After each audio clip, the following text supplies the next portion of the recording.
A 5-year-old girl walked up to the most dangerous man in Korea and took his hand. "Mister, are you lost too?" His phone was vibrating. 3 men who didn't like to be kept waiting had his name in their mouths. A name on a list needed handling before morning.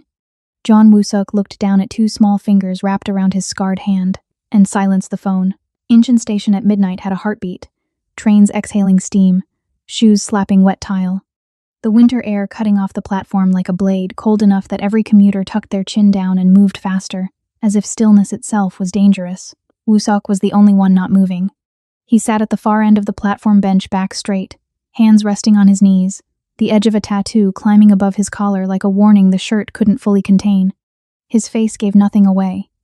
His eyes were the eyes of a man who had already said goodbye to something he couldn't name and made peace with never getting it back. He wasn't waiting for a train. He was just waiting.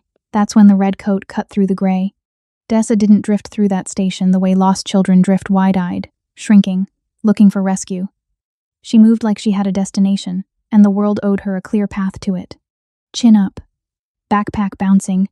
Colorful clips scattered through her hair like someone who loved her had decorated her that morning with both hands. She was the only warm thing in that entire cold building, and she walked straight toward the coldest man in it without slowing down once. She stopped directly in front of him. She tilted her head, studied him with the raw honesty only children are still brave enough to use, eyes moving from his face to his hands to the tattoo at his collar and back to his face again. Then she reached out and touched his hand. "Mister," she said, calm as still water, "are you lost too?" The station kept breathing around them. Announcements, footsteps, a train crying in the distance. Woo-suk said nothing for a long moment. Not because he lacked an answer, he always had an answer, but because no one in 15 years had looked at him like that.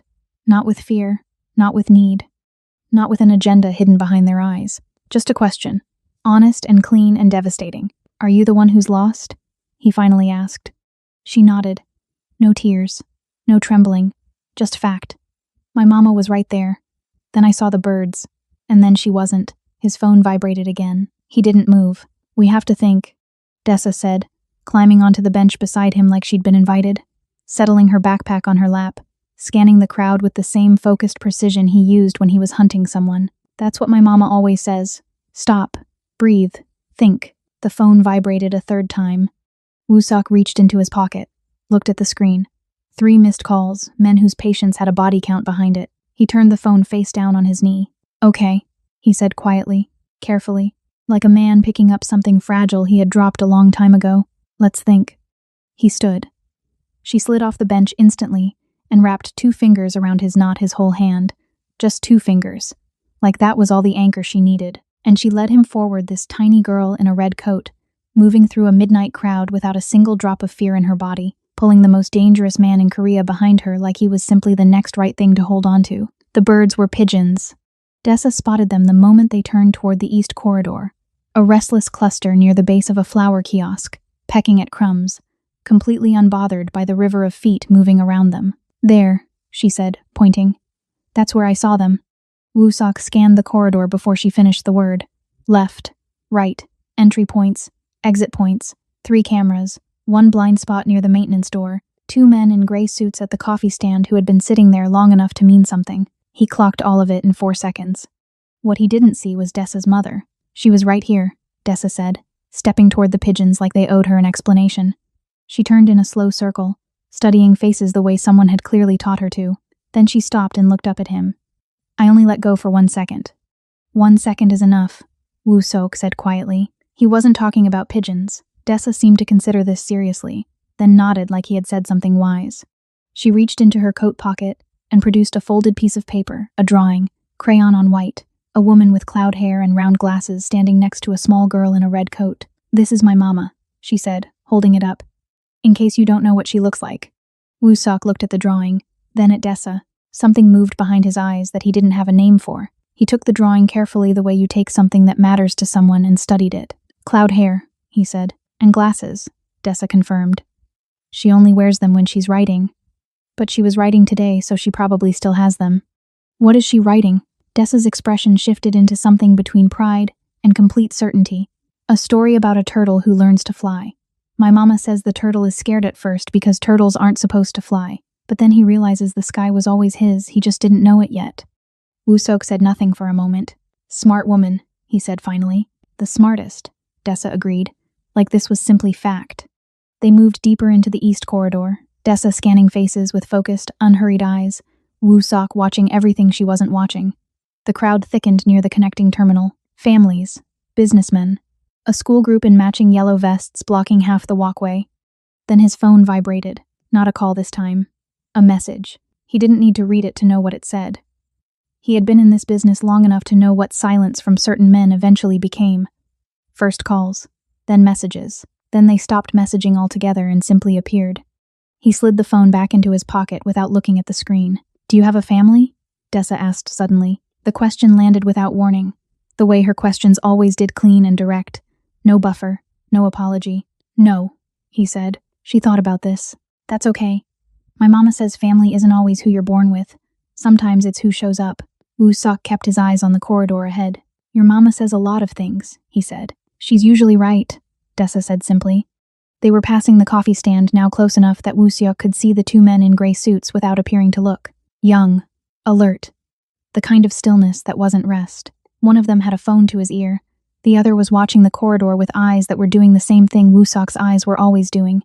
Counting, calculating, hunting. Woo-sok shifted his position one smooth, unhurried step, putting himself between Dessa and their sightline. She didn't notice. She was busy studying a woman near the magazine stand who had the wrong kind of cloud hair. "Not her," Dessa murmured, moving on. The man with the phone lowered it slowly. His eyes found Woo-sok across the corridor. 4 seconds of stillness passed between them, the kind of stillness that in a different setting, in a different night, would have ended with someone on the floor.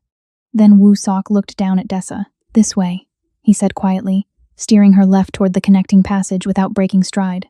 Natural, unhurried, like a father redirecting a child away from nothing in particular. Dessa followed without question, still scanning faces, still on her mission. "Stop, breathe, think," she muttered to herself, her small face pulled into concentration. "She has to be here. She wouldn't leave. My mama never leaves." "She didn't leave," Woo-sok said. Dessa looked up at him. "How do you know?" He kept walking. "Because you're still here." She held onto his 2 fingers a little tighter after that. Behind them, he heard the coffee stand chairs scrape against tile. Unhurried, deliberate. The sound of men who had found what they were looking for, and were in no rush because they already knew how the night ended. Woo-sok knew that sound. He had been the one making it for 15 years. He steered Dessa through the connecting passage, past the yellow-vested school group, past a row of darkened shops, toward the warm glow of a small bakery tucked into the far corner of the terminal, the one place in this station loud enough to disappear inside and quiet enough to think. "Are we getting bread?" Dessa asked, perking up slightly. "We're getting safe," he said. She considered this. "Can we get bread too?" Despite everything, the men behind them, the phone in his pocket, the name on a list that was going to outlast this night one way or another, something shifted in Woo-sok's jaw. Not quite a smile, close enough to matter. "Yes," he said. "We can get bread." The bakery smelled like warm bread and burnt sugar, and the kind of ordinary life Woo-sok had stopped believing existed for men like him. He chose the corner table without thinking back to the wall, full view of the entrance, one step from the emergency exit. 15 years of survival compressed into a seating choice. Dessa climbed onto the chair across from him, dropped her turtle backpack onto the table, and immediately pressed her nose against the glass display case beside them. "They have the round ones," she announced. "My mama lets me have the round ones." "Then you'll have the round ones," he said, eyes on the entrance. A young server appeared. Woo-sok ordered without looking at the menu 2 of whatever she was pointing at. Black coffee, warm milk. The server glanced between them once, smiled the way people smile at fathers and daughters, and disappeared. Woo-sok let the assumption sit without correcting it. Outside the bakery window, the east corridor moved at its own rhythm. Travelers, families, the yellow-vested school group filing past in a crooked line. No gray suits yet, but they were coming. Men like that didn't lose a target, they simply took their time, because time was the one thing they always had more of. "You're doing it again," Dessa said. He looked at her. "Doing what?" "Watching the door like something bad is coming." She said it matter-of-factly, pulling her backpack onto her lap and unzipping the front pocket. "My mama does that sometimes too, when we're in a new place." "It's a habit," he said. "My mama says habits are just scared feelings wearing a costume." Woo-sok looked at her for a long moment. "How old did you say you were?" 5, Dessa said, producing a small notebook from her backpack worn at the corners, covered in sticker stars.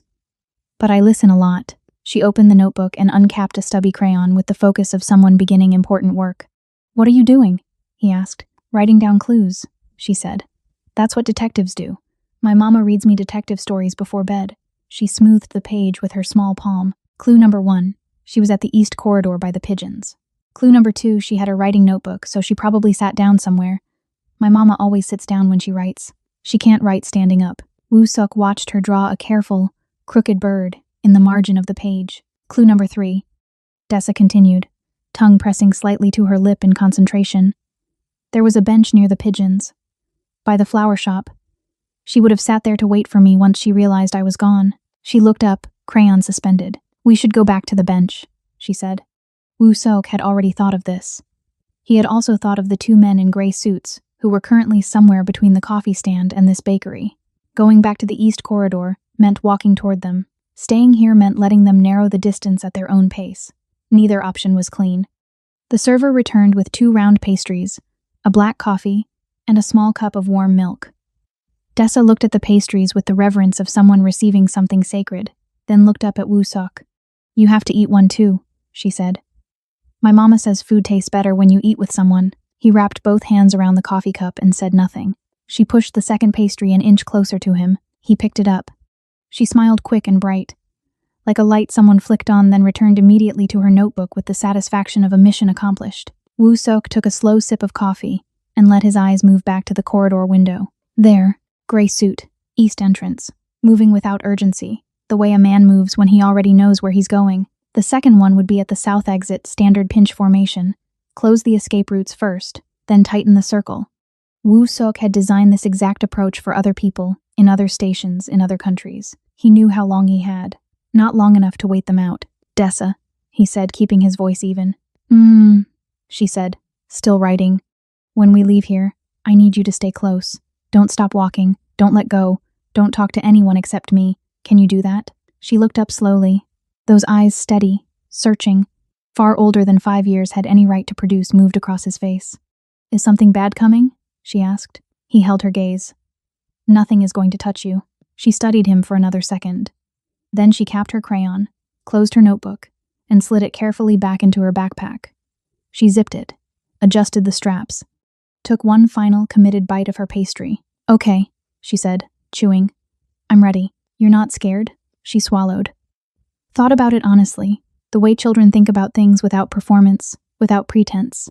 "My mama says being scared just means something matters," she said. "Finding her matters. So I'm a little scared. But that's okay." Woo-suk set down his coffee. In 30 years of living, 15 of them spent in rooms where fear was currency and weakness was a death sentence. No one had ever made courage sound that simple. He stood.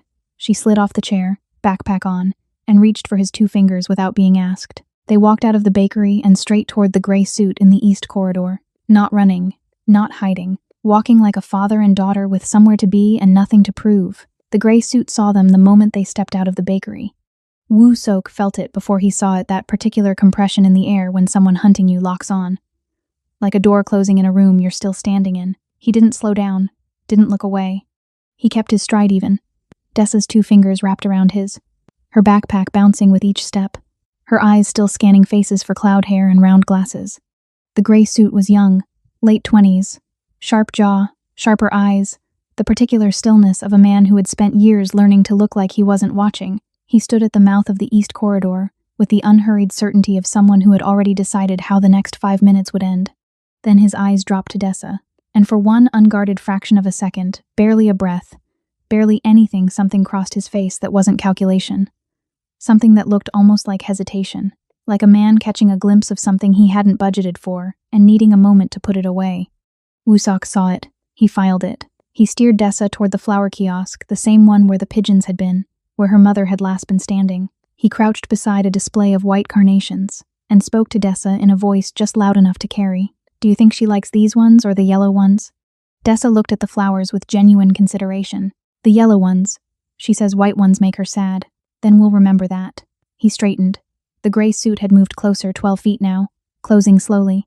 Behind them, from the direction of the south exit, Woo-suk registered the second man entering the corridor, right on schedule. A station official appeared from the side passage, middle-aged, tired eyes, the particular expression of someone who had worked too many midnight shifts to be surprised by anything. He slowed when he saw them, gaze moving between Woo-suk's face, his tattooed collar, and the small girl at his side. "Sir," the official said carefully, "is everything all right here?" The gray suit stopped moving. This was the moment. Whatever their orders were, they hadn't accounted for a station official, a child, and a public corridor all at once. Men like that preferred shadows. Paperwork and witnesses were the enemy of clean work. The official was still waiting. Woo-suk looked down at Dessa. She was looking up at him, not afraid, not confused, just present, trusting him with the same unreasonable completeness she had trusted him with from the very first second. He looked back at the official. "We're fine," he said. She wandered off near the east platform. "I've been trying to find her mother." The official's eyes moved to Dessa. "Is this your father, sweetheart?" Dessa opened her mouth. Woo-suk felt the entire corridor hold its breath. She looked at the official, then up at Woo-suk, then back at the official with the patient expression of someone about to explain something obvious. "He's helping me find my mama," she said. "He's very good at watching doors." The official blinked. Woo-suk kept his face completely still. "She gets nervous in crowds," he said, his voice carrying exactly the right weight of mild parental exhaustion. "We got separated near the platform. Her mother is somewhere in the terminal, cloud hair, round glasses, carrying a notebook. Has anyone reported a missing child at the information desk?" The shift was subtle but complete. The official was no longer assessing Woo-suk. He was now solving a problem. "Not in the last hour," the official said, already reaching for his radio. "But I can check with the north desk. What's the child's name?" "Dessa," Woo-suk said. "And the mother's name?" A half-second of silence. "Vera," Dessa said helpfully. "Vera Isaac. She spells it Vera. I know because she taught me." The official nodded, radio already at his mouth, moving away with the focused energy of a man who now had a task. Woo-suk straightened slowly. The gray suit was still there, closer now, 8 feet.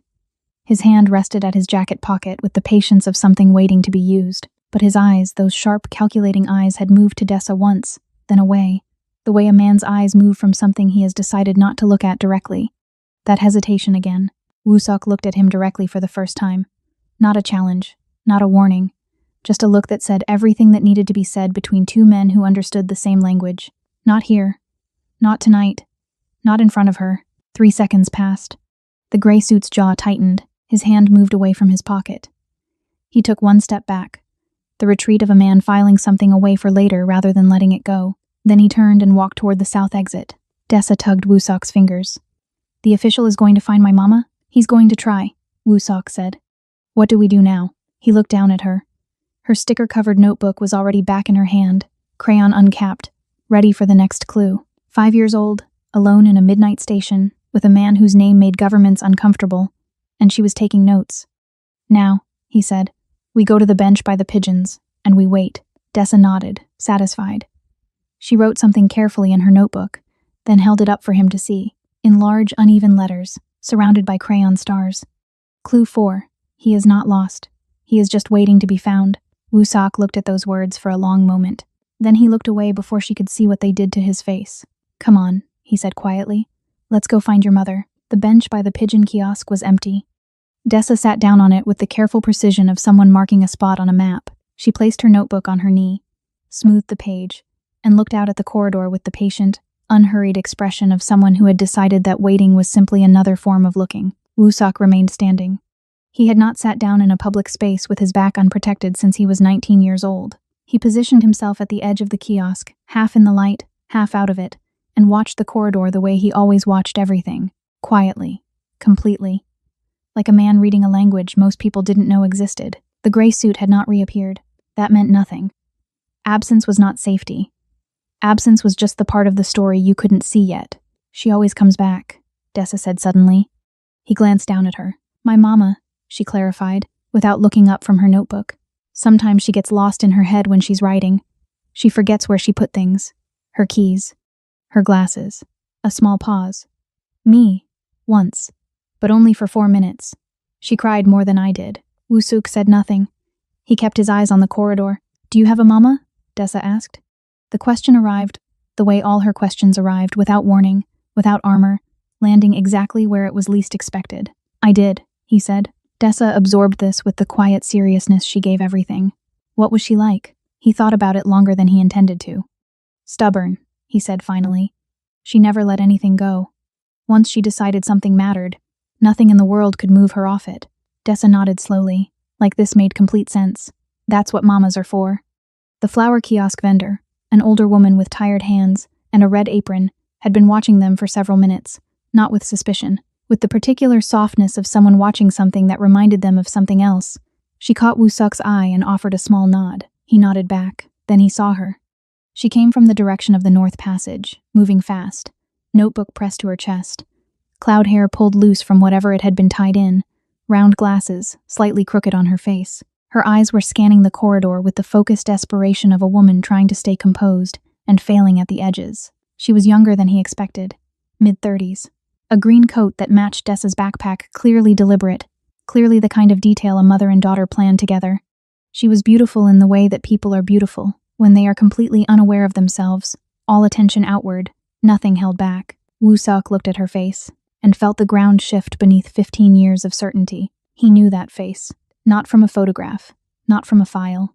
From a night 4 years ago in a hotel corridor in Amsterdam, when he had stood outside a door with a key card in his hand and a name on a list and had made a choice that had no place in the life he was living. Vera Isaac. The witness. The one who had seen things she was never supposed to see, who had been in a room she was never supposed to be in, who had known enough to dismantle an entire operation with a single conversation. He had been sent to make sure that conversation never happened. He had stood outside that door for 6 minutes. He had thought about the life behind it, not the file, not the threat assessment, not the numbers and contingencies. The life, the actual breathing human life on the other side of that door. Then he had walked away. He had called in a confirmed elimination. He had falsified the report. He had buried the record so deeply that no one had ever questioned it. In 4 years, he had never once allowed himself to wonder what had happened to her after that night. Now she was 30 feet away, moving toward him with her glasses crooked and her heart in her throat, and she had a 5-year-old daughter who kept a detective notebook and believed that turtles could fly. The breath that moved through him was slow and quiet and completely invisible. He looked down at Dessa. "Your mother," he said. "Green coat. North Passage." Dessa's head snapped up. For 1 full second she was completely still, and then she was off the bench like a small red comet, backpack flying, notebook clutched to her chest, cutting through the corridor with a speed that made the pigeons scatter. "Mama," the word hit the station like something breaking open. Vera dropped to her knees on the cold tile before Dessa reached her, arms already open, glasses knocked fully sideways by the impact of 30 pounds of 5-year-old moving at full velocity. She held on with both arms, face buried in Dessa's hair, shoulders shaking with the particular relief of a woman who had been holding herself together by a thread and had just been handed permission to let go. Woo-suk watched from beside the kiosk. He did not move closer. He stood in the half-light where he had always stood at the edge of things, outside the warmth, watching a world he had spent 15 years making sure he had no place in. Vera looked up over Dessa's shoulder. Her eyes found him across the corridor. And in the fraction of a second before recognition arrived, before memory and fear, and 4 years of a secret she had carried alone could rearrange her face, there was just gratitude, pure and clean and completely unguarded. Then she knew. The moment lasted exactly 3 seconds. Vera's eyes on his face. Recognition moving through her like a current, slow at first, then all at once. The gratitude draining, replaced by something older and colder and far more complicated. Her arms tightened around Dessa without her seeming to notice she was doing it. Woo-suk didn't move, didn't speak. He simply held her gaze from across the corridor with the stillness of a man who understood exactly what she was feeling and had no argument against any of it. He had stood outside her door 4 years ago. He had walked away, but he had also been sent there, and she knew what that meant. Dessa pulled back from her mother's arms just enough to turn and point at him with the full-armed enthusiasm of someone introducing the most important person in the room. "Mama, that's the man. He watched the doors and got me bread, and he knew your name was Vera before I told him." The last part landed in the silence between them like a stone into still water. Vera straightened slowly, one hand keeping Dessa close. Her eyes hadn't left his face. The gratitude was gone now, replaced by the careful, measuring expression of a woman who had survived something most people didn't survive, and had spent every day since calculating exactly how much trust anything deserved. Woo-suk crossed the corridor. He stopped 6 feet from her, close enough to speak quietly, far enough to give her room to run if that's what she decided. "You're not safe here," he said. "There are 2 men in this station. They are not here for the same reason I am, but they are here for a related one. I need you to trust me for the next 20 minutes, and ask every question you have after." Vera's jaw tightened. You were sent to kill me. Yes, and yet. And yet? He said. The word sat between them, small and enormous at the same time. Dessa looked between the two adults with the focused attention of someone following a conversation in a language she almost understood. Then she reached out and took 2 of her mother's fingers and 2 of Wusok's fingers and held both simultaneously. He's safe, Mama, she said with complete authority. I checked. Something moved through Vera's face that wasn't quite a smile and wasn't quite tears and was somehow both at once. She looked down at her daughter, then back up at him. 20 minutes, she said quietly. He nodded once and turned. He led them away from the east corridor, away from the south exit, away from every route that was now compromised, through the connecting passage, past the darkened shops, deeper into the terminal where the crowd thinned and the architecture changed older, quieter, the stone arches of the original station swallowing the noise of the newer wings. There was a place he had noted when he first arrived, not because he had planned any of this, simply because noting places was something his mind did automatically, without effort, without rest. A small alcove off the West Passage, a tucked-away cafe that closed at 10 but left its heating on. A door that was never fully locked because the vendor used it for early morning deliveries. He pressed it open. The warmth hit them first, then the smell, old wood, ground coffee, the ghost of warm bread from the morning shift. 6 small tables. Amber light from a single lamp left burning above the counter. Outside the narrow window, the platform was a slow river of steam and shadows. Dessa walked in like she had been here before, chose the table nearest the window without hesitation, and climbed onto the chair. It smells like Grandma's house, she said, satisfied. Vera stood in the doorway for a moment, taking in the space with the eyes of a woman who had learned the hard way to understand rooms before she entered them. Then she stepped inside. Wusok pulled the door closed behind them. He checked the window, checked the rear passage, chose a position at the end table where he could see both the door and the street-facing glass, and sat down for the first time since the bench. The silence between the 3 of them settled like something that had been waiting to happen. Dessa produced her notebook, uncapped her crayon, and began drawing with the focused calm of someone for whom the world had been set right again. Her mother was beside her. Her backpack was on. The round pastry from earlier had left a small powdered sugar ghost on her sleeve that she hadn't noticed. Vera watched her daughter draw for a long moment. Then she looked across the table at Wusok. She trusts you, she said quietly. Not an accusation, not quite an absolution. Simply an observation she was trying to understand. I know, he said. It takes her a long time to trust people. He said nothing. Outside, a train exhaled slowly along the platform, steam rising and dissolving against the dark glass. Amsterdam, Vera said finally. You were outside my door for 6 minutes. I heard your footsteps stop. I heard them leave. The amber light held steady. I counted, she said. Every second of those 6 minutes. He looked at her directly. She looked back not with anger, not with fear, but with the quiet, unflinching honesty of a woman who had carried something heavy for 4 years and had decided tonight she was setting it down. Why did you walk away? She asked. He looked at Dessa, small head bent over her notebook, crayon moving in slow, careful circles, completely at peace in a cafe that wasn't open in a station full of men who wanted her mother gone. Then he looked back at Vera. Between them, the silence held everything. Neither of them had words for 6 minutes outside a door. 4 years of living carefully, one night in a station where everything had bent in a direction no one had planned. I just did, he said. And in the amber light of that closed cafe, with steam moving slow against the dark window, that was enough. Dessa found the checkers set on the shelf behind the counter. It was old, the kind of set that lives in cafes for years without anyone claiming it. The red pieces faded to pink, the black ones worn smooth at the edges. She carried it to the table with both hands, the focused solemnity of someone transporting something important. We play while we wait, she announced, setting it down between herself and Wusok with the certainty of someone who had already decided this was happening. Vera looked up from the window. Wusok looked at the board. I don't play checkers, he said. I'll teach you, Dessa said, already arranging the pieces with practiced hands. It's easy. You just have to think before you move. My mama says that's good advice for everything. Vera said nothing, but the corner of her mouth moved. Wusok pulled his chair closer to the board. Dessa walked him through the rules with the patient authority of a 5-year-old who had strong opinions about people who skipped steps. He listened without interrupting.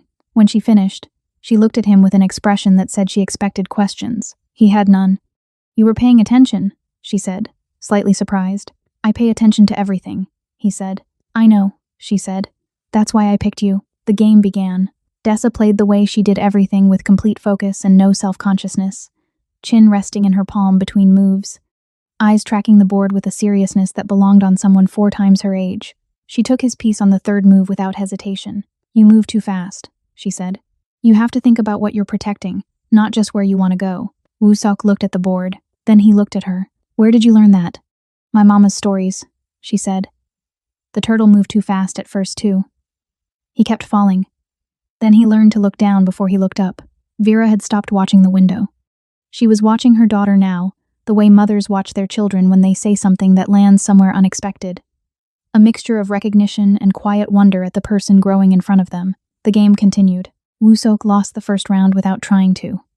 Not deliberately, he simply found that watching Dessa think was more interesting than winning. The way her brow pulled together before a move, the way she whispered the options to herself under her breath, too quiet to hear but visible in the movement of her lips. "Again," she said, already resetting the board. "You haven't won yet," she told him. "You're letting me. How do you know?" She gave him a long, steady look. "Because you watch everything.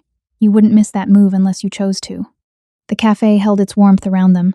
Outside, the platform moved in its slow nocturnal rhythm, a train arriving, sighing, departing. Steam against dark glass. Vera spoke quietly from across the table. "Tell me something true," she said. "Something that has nothing to do with Amsterdam, or who sent you, or what happens after tonight." Woo-sok was quiet for a moment. Dessa was already studying the reset board, giving him the particular privacy that children give adults when they are pretending not to listen while listening to everything. "I used to steal cookies," he said. Dessa's eyes lifted from the board. Vera blinked. "When I was 7, he said. "My mother baked on Sundays. Red bean cookies. She counted them always. She knew exactly how many she made and exactly how many should be left." He looked at the board without seeing it. "I hid them inside an old shoebox under my bed. Not to eat them. Just to have something that was mine. Something I chose." The cafe was very quiet. "Did she find them?" Dessa asked. "Every time," he said. "She always found them. She never said anything. She just baked more the following Sunday." A pause. "I think she was counting the ones I took as ones she made for me." Dessa set her crayon down. "She sounds like my mama," she said. Vera looked at her daughter. Something passed through her face, grief and tenderness, and the complicated love of a woman who understood exactly what it meant to keep making more when someone kept taking. "Your turn," she said to Woo-sok, nodding at the board. "Something true for something true." He considered her for a moment. "You finished the book," he said. "The turtle. You finished it." It wasn't a question. Vera's hands stilled on the table. "How?" "Because you're here," he said. "People who haven't finished what they started don't travel with their notebooks. They travel with their drafts. You had the notebook. The draft is already done." The silence that followed was different from the ones before it. Fuller somehow. Like a room after someone opens a window. Vera reached into her coat and placed the notebook on the table between them. On the cover, in her handwriting, surrounded by Dessa's sticker stars. "The turtle who learned to fly." Woo-sok looked at it for a long time. Then Dessa jumped his last piece, both hands raised, entirely delighted. "I win," she announced. "For real this time." He looked at her bright, triumphant face. "Yes," he said quietly. "You do." He wasn't talking about checkers. Vera had known for 4 years. Not everything. Not the name of the organization. Not the full depth of what she had witnessed in that hotel room in Amsterdam. Not the names of the men still moving through the world, because she had stayed quiet and stayed small and stayed alive. But she had known about him. She had known the footsteps that stopped outside her door belonged to someone sent to end her. She had known the 6 minutes of silence meant a decision was being made on the other side of that door that she had no power over. She had known, when the footsteps finally left and the corridor went quiet and the morning came, that someone had chosen to let her live. She had spent 4 years not knowing why. She had spent 4 years not knowing who, until now. She looked at him across the amber light of the closed cafe. This man with the scarred hands and the tattooed collar, and the face that gave nothing away, except in the moments when it gave everything, and said the thing she had, carried alone for 4 years. "I knew you didn't do it," she said. "I knew because if you had, it would have been silent. Whatever I witnessed in that room, whoever sent you, they don't leave witnesses. They don't leave noise. They leave nothing." She paused. "I left Amsterdam the next morning. I changed everything. My name on the lease, my phone, my route, everything except Dessa." Woo-sok was very still. "She wasn't born yet," Vera said quietly. "When you were outside that door, she wasn't born yet." The weight of that settled over the table like weather. Dessa was asleep. She had fallen asleep between one move and the next checkers piece still in her hand, head tilting sideways until it found Vera's shoulder, small face completely slack with the absolute trust of a child who had decided the world was safe enough to leave for a while. Vera had eased her down gently, turtle backpack tucked under her head as a pillow, red coat spread over her like a blanket. She slept like someone had switched off every care she'd ever had. Wusok watched her sleep for a moment. After Amsterdam, I had nothing, Vera continued, her voice lower now, careful not to disturb the quiet. No home. No name that felt like mine. No certainty that any morning was guaranteed. She touched the edge of Dessa's coat. And then she arrived, and I understood for the first time what those 6 minutes outside my door actually cost you. He said nothing. You falsified the report, she said. It was not a question. Yes, they believed it. For 4 years, he said, until 3 weeks ago. The cafe held its breath. Vera looked at him steadily. That's why you're here. At this station. Tonight. I had a name on a list, he said. It wasn't yours. But the man whose name it was, he found the discrepancy in the report. He started asking questions I couldn't answer without answering everything. A pause. I came here to finish what I started 4 years ago. Not you. Him. And now he knows I'm here. His men know I'm here. The two in the gray suits, they aren't his. They're the organization's, which means the report has been fully reopened. He looked at her. Which means you are no longer a closed file. Vera absorbed this without flinching. 4 years of living carefully had produced in her a particular kind of stillness. Not the stillness of someone who had stopped feeling, but of someone who had learned to feel without being moved off their feet by it. How long do we have? She asked. Your train leaves at 2:40, he said. You have a connection at Frankfurt. You and Dessa board at platform 7 in 40 minutes. She stared at him. How do you know my itinerary? I know everything about this station tonight, he said. It's what I do. A long silence. Where does the Frankfurt connection go? He asked. Home, she said. We were visiting my sister. Dessa had never met her. She looked down at her sleeping daughter. I wanted her to know where she comes from. Wusok nodded slowly. The men in gray suits, Vera said. They'll be at platform 7. Yes. And the man whose name was on your list. He'll send more when these two don't report back. Vera was quiet for a moment.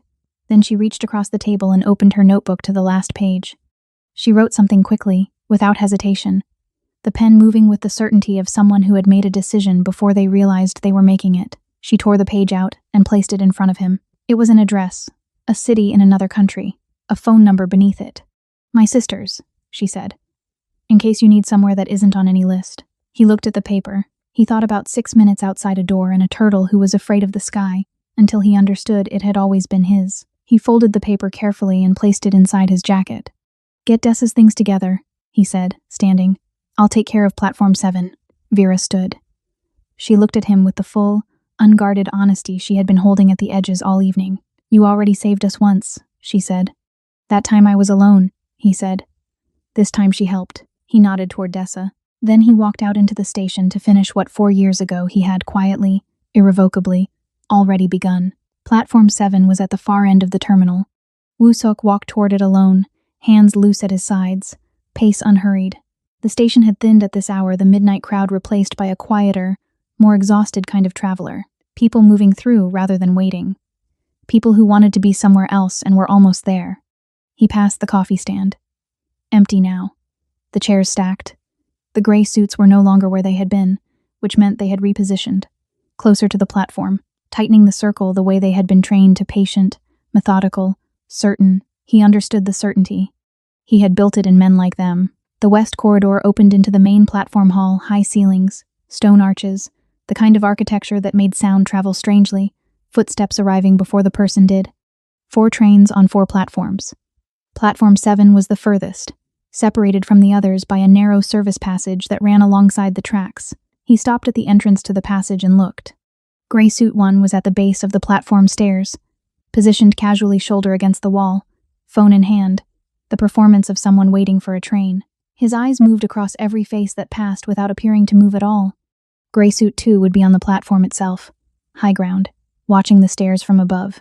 Standard formation, clean and efficient, and entirely predictable to someone who had written the manual. Wusok moved through the service passage without a light, one hand trailing the wall, footsteps silent on the concrete floor. He came up through the maintenance access point onto the platform level behind Gray Suit 2, who was exactly where he expected him to be.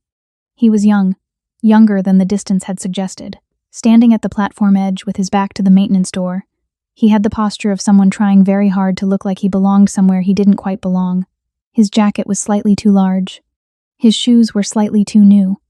A photograph, small, creased at the corner, was just visible in his breast pocket, the edge of it catching the platform light. A photograph he had looked at enough times to crease the corner. Woo-Sok filed this without sentiment. He stepped beside him. "Your man downstairs," he said quietly. "Tell him to stand down. Both of you walk to the north exit and keep walking. Whatever you were paid tonight is not enough for what happens if you don't." Gray Suit 2 turned his head slowly. There was a moment, brief, honest, quickly suppressed, where his eyes registered exactly who was standing beside him and what that meant. Then his jaw set. "We have our orders," he said. "I know," Woo-Sok said. "I'm giving you new ones." A long silence stretched between them. On the tracks below, the Frankfurt train sat breathing, doors not yet open, departure still 20 minutes away. The platform was quiet, 3 other travelers at the far end. A porter moving luggage. Gray Suit 2 reached slowly for his jacket. Woo-Sok's hand covered his before it arrived. "That would be the last thing you did tonight," he said, very quietly. "I am giving you a choice, because there is a child coming to this platform in 15 minutes who has already had enough of other people's bad decisions in her life." A pause. "Make a good one."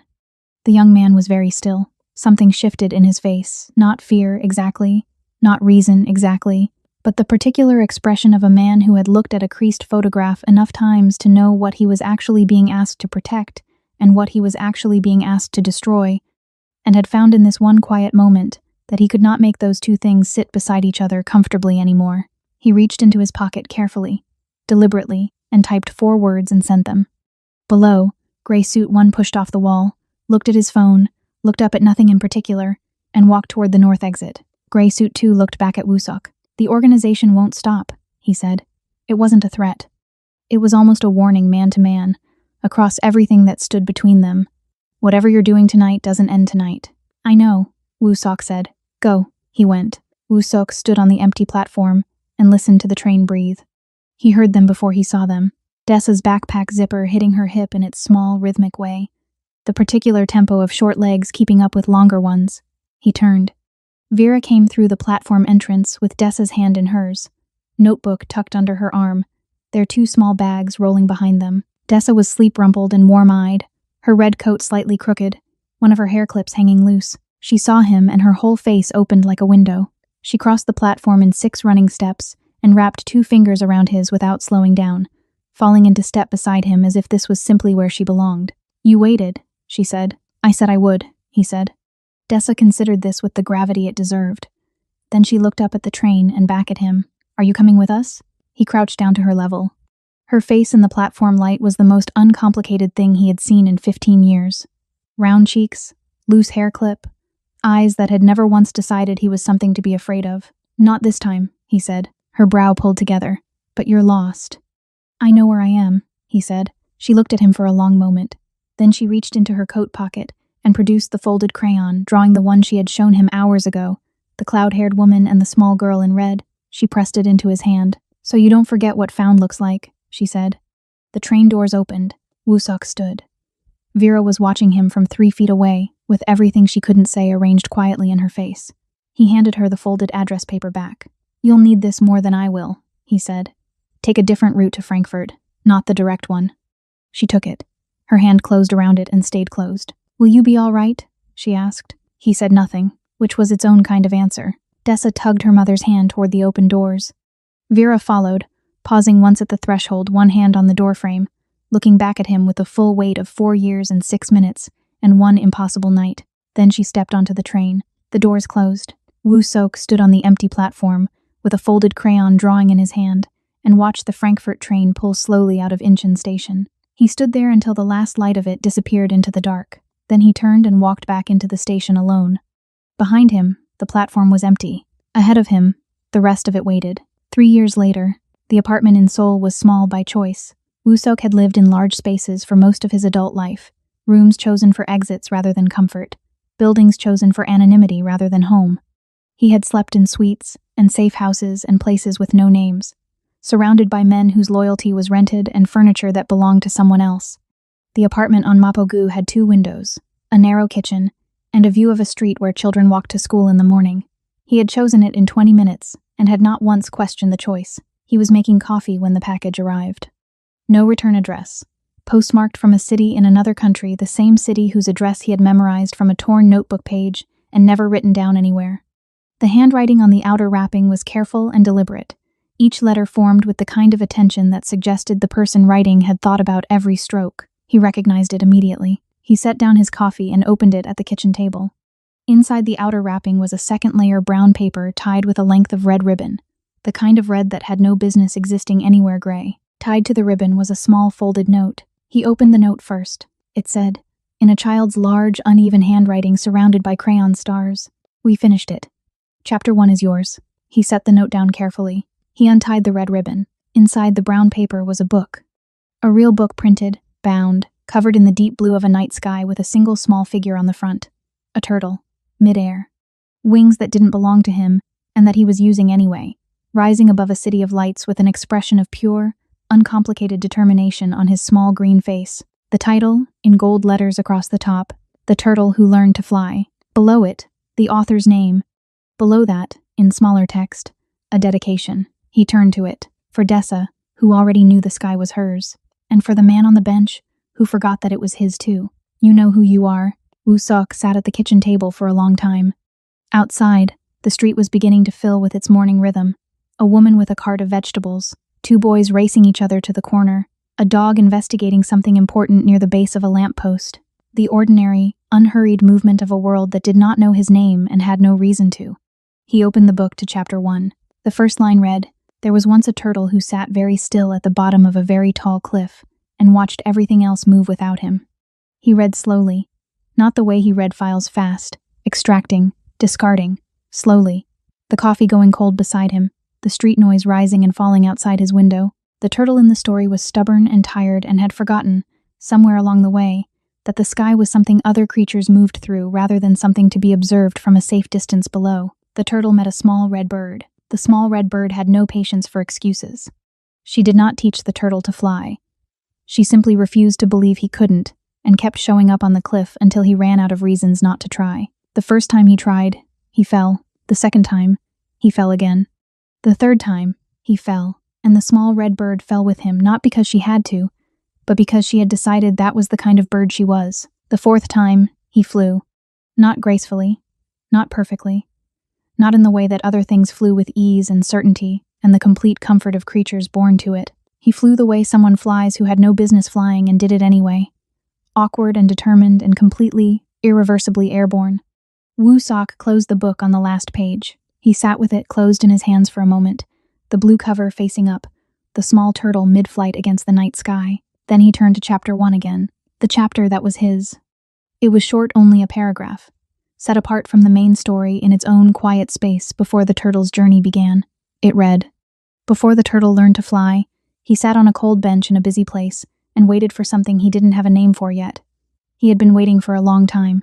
He was very good at waiting. He was not very good at knowing what he was waiting for. Then something small found him, something that was not afraid of him, something that took 2 of his fingers and pulled, and the waiting ended." Woo Sok set the book down on the table. He reached into the kitchen drawer, where he kept the things that had no category, a watch with a stopped hand, a key to a door that no longer existed, a folded piece of brown paper that had once been wrapped around a red ribbon. He placed the book beside the folded crayon drawing he had kept for 3 years. The one that showed a cloud-haired woman and a small girl in red. The one that showed what found looked like. He picked up his coffee. Cold now. He drank it anyway. Outside, the 2 boys who had been racing each other to the corner came racing back the other way, laughing at something only they understood. Their voices carrying through the window and filling the small apartment on Mapogu with the particular noise of a life that had no idea how lucky it was just to be itself. Woo Sok sat at his kitchen table, and for the first time in as long as he could remember, he was not waiting for anything. He was already there.